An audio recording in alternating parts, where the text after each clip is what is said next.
पापा ने वॉर तो रुकवा दी, मीम नहीं रुकवा पाए इस चुनाव में। ये असलियत है सोशल मीडिया की। और मैं कुछ आंकड़ों से बात कर देती हूँ, आंकड़े मुझे बेहद पसंद है और आंकड़े कभी झुठलाए नहीं जाते। ये पब्लिकली अवेलेबल डेटा है, आप में से कोई भी चाहिए हमारे स्टैट्स को या थर्ड पार्टी टूल को यूज करके बीजेपी के स्टैटिस्टिक्स को देख लीजिएगा। और ये दिखाता है कि लोग क्या सुन रहे थे इस चुनाव में, लोग क्या सुनना चाहते थे, लोग किसकी बात सुन रहे थे, लोग किन मुद्दों से प्रभावित हो रहे थे, लोगों का ध्यान किसने आकर्षित किया हुआ था। मैं आपको पहले डेटा देती हूं YouTube का, क्योंकि मेरा मानना है और तमाम लोगों का भी मानना है कि सोशल मीडिया के जितने भी प्लेटफॉर्म्स थे उसमें सबसे जरूरी प्लेटफॉर्म इस बार YouTube था, क्योंकि वीडियो की बहुत खपत थी और YouTube जिस तरह से गूगल लोडेड आता है बहुत बहुत ज्यादा प्रचलित था। YouTube पर मार्च से मई के बीच में, और मैं 16 मार्च के डेटा से बात करी क्योंकि जिस दिन चुनाव अनाउंस हुआ था उससे 30 मई तक का डेटा है, 613 मिलियन व्यू कांग्रेस पार्टी के थे, 150 मिलियन व्यू भाजपा के थे। तो कहीं ना कहीं YouTube पर भी लोग हमारी बात सुन रहे थे, हमारे नेताओं को सुन रहे थे, हमारी रैलियों को सुन रहे थे, हमारी प्रेस कॉन्फ्रेंस को सुन रहे थे। इसमें एक बड़ा इंटरेस्टिंग डेटा यह है, और YouTube का डेटा देने के पहले मैं एक और डेटा दे देती हूं, इंस्टाग्राम का डेटा। इंस्टाग्राम को बड़ा यूथ फ्रेंडली माना जाता है, ज्यादातर यूजर्स जो होते हैं वो यंग होते हैं।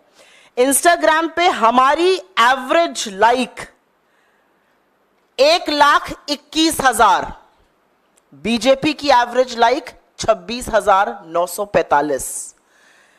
यह दिखाता है आपको कि डेली फॉलोअर जब हमारे 33,000 बढ़ रहे थे तो बीजेपी के 5,300 बढ़ रहे थे।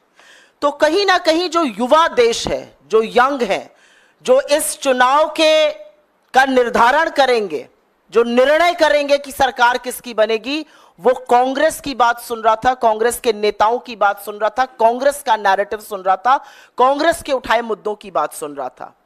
और यही नहीं, YouTube पर भी जो 53% हमारे यूजर्स हैं वो 34 वर्ष से आयु में कम है। हमने करीब 350 से ज्यादा रैली, प्रेस कॉन्फ्रेंसेस और स्पेशल इवेंट्स लाइव किए। हमारे इंप्रेशंस ट्विटर पे जबरदस्त उसमें बढ़त हुई। एवरेज लाइक हमारे ट्विटर पे बीजेपी से कई गुना ज्यादा है। यही स्टोरी फेसबुक की है, यही स्टोरी यूट्यूब की है, यही स्टोरी इंस्टाग्राम की है। लेकिन यह स्टोरी क्यों है?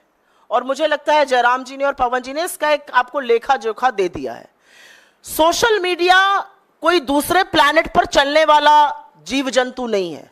सोशल मीडिया पॉलिटिक्स में, आज की पॉलिटिक्स में रियल पॉलिटिक्स जो ग्राउंड पर हो रही है, जो कार्यकर्ता कर रहा है और जो सोशल मीडिया का वॉरियर कर रहा है, वो एक तरह से पैरेलल एक दूसरे के पूरक होकर चल रहे हैं। और इसीलिए क्योंकि हम मुद्दों पर अड़े रहे, क्योंकि कांग्रेस के प्लेटफॉर्म्स पर लोगों को अपने मतलब की बात, अपना रोजगार, अपनी महंगाई कम, अपनी गरीबी, अपनी गिनती की बात सुनाई दे रही थी, इसलिए लोग हमसे ज्यादा एंगेज हुए। हमने ज्यादा एंगेजिंग कंटेंट बनाया, हमारा कंटेंट ज्यादा फ्रेश था, हमारा कंटेंट यूनिक था। हमने गुब्बारे दिखाए जिसको आप एक उंगली से फोड़ सकते थे। हमने महिलाएं दिखाई जिन्होंने कहा कि दिन भर व्हाट्सएप पढ़ पढ़ के जिस सरकार को बनाया है उसको हटाना है। और ये पूरा कुछ करने में हमने सरकार को कटघरे में खड़ा किया। मीडिया ने भी, हमारे मीडिया विभाग ने भी खड़ा किया, हमने भी खड़ा किया। हमने कटु आलोचना करी, हमने तीखे प्रहार किए, लेकिन हमने एक बार भी राजनीति की शुचिता और मर्यादा को नहीं लांघा। और उसका परिणाम है कि लोगों ने दिल खोलकर हमारा कंटेंट देखा, उसको सराहा, उसका एंगेजमेंट ज्यादा था और यह दिख रहा था आपको पूरी तरह से।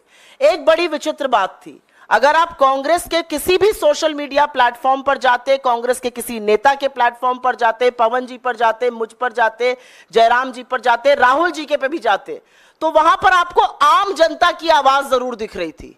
4-5 दिन के कंटेंट हम आम जनता की आवाज लगाते थे।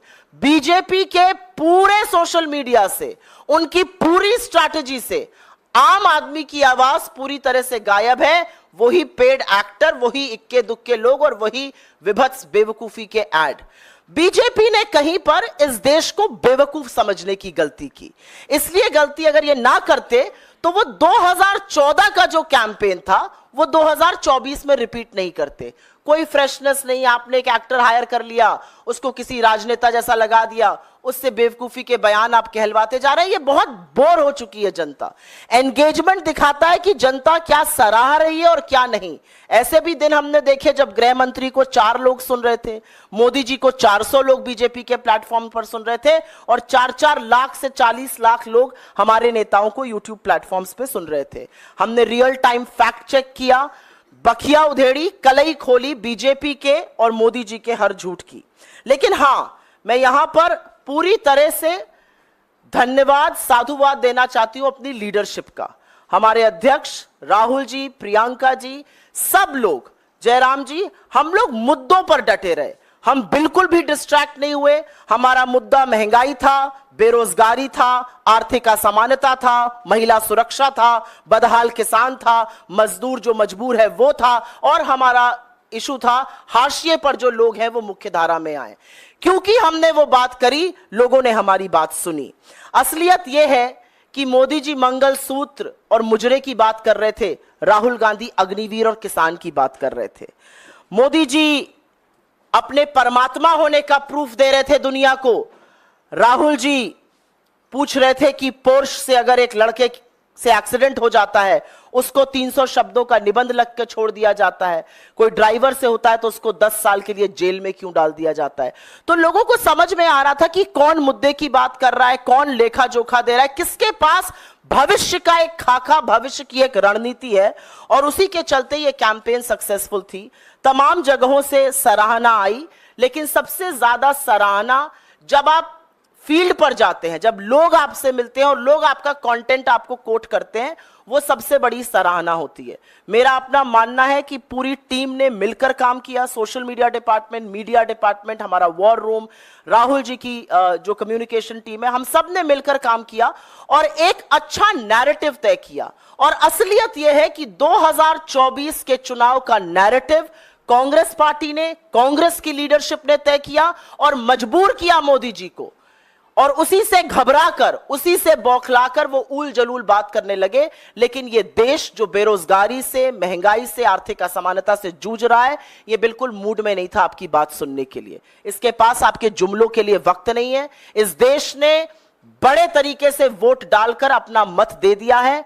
मैं आज ही उत्तर प्रदेश से लौटी हूं और पुनः वापस जा रही हूं अपना वोट डालने, और दावे के साथ कह सकती हूं, चौंकाने वाले प्रमाण आपको, जिसको तथाकथित बीजेपी का गढ़ कहा जाता है, वहां से आने वाले हैं। और इसलिए आ रहे हैं क्योंकि लोगों को एक उम्मीद, लोगों को एक भरोसा, लोगों को एक आशा हो चुकी है हमारा प्रचार प्रसार, हमारा कैंपेन, हमारी लीडरशिप की बात सुनकर, कि एक नेता सामने ऐसा है जो आंख में आंख डालकर आपसे सच बात कर रहा है, जिसको स्क्रिप्टेड इंटरव्यूज की, जिसको धनबल की, जिसको एजेंसी की, जिसको 80-80 इंटरव्यू की जरूरत नहीं है। वो सीधे आपसे बात कर रहा है। उसने एक भी इंटरव्यू नहीं किया, 80 इंटरव्यू साहब ने किए, एक भी नैरेटिव नहीं बना पाए। नैरेटिव बनाना तो दूर, अपनी मिट्टी पलीद खूब की, अपने आप को अजीबोगरीब बातें कहकर, गरीब हो जाए सब क्या कहकर, परमात्मा का स्वरूप बनाकर, मुजरे की बात करके, लोगों के सवालों को कचड़ा कहकर। मेरा अपना मानना है कि जनता ने मन बना लिया है और एक पूरी टीम की तरह हम जो हासिल कर पाए प्रचार प्रसार के माध्यम से बहुत अच्छा था। और मुझे पूरी आशा और विश्वास है कि 4 जून को यह परिणाम में तब्दील होता हुआ जरूर दिखेगा।